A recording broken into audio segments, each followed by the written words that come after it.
People often ask me whether I weave in ends before or after I block, and it really depends.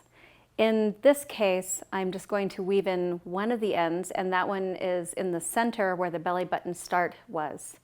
And I also suggest, if you're not familiar with knitting lace, that you wait until after you have blocked your shawl in order to weave in most of the ends. And this is because you might be weaving them in just a little bit too tightly, and your shawl won't block out as well as it might have otherwise. So let's take a look at the belly button area. This is the center of the shawl right here, and I've already separated the plies. And this takes a little bit more effort, but I find on lace, if I separate the plies of yarn before I weave them in, you can hardly tell where that yarn was woven in. So I'm just going to take one of the plies, thread it in, and take my needle. And weaving in is a little bit of a misnomer, because what I'm actually going to do is pierce through the yarn so that this little end goes through the yarn and it sticks faster.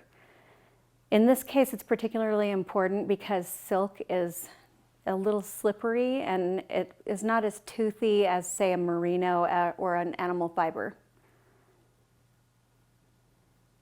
So I'm just going to go through this area, up through some of the yarn, through the stitches.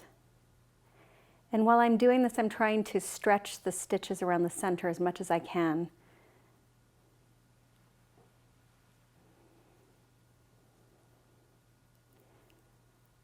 Once I've gone one way, I'm going to head around and go back.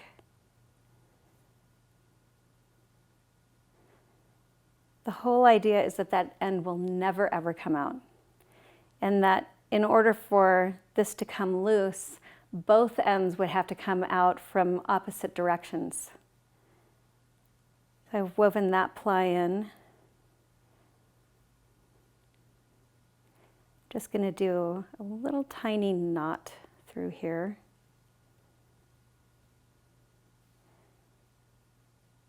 Then weave back out. That one's done.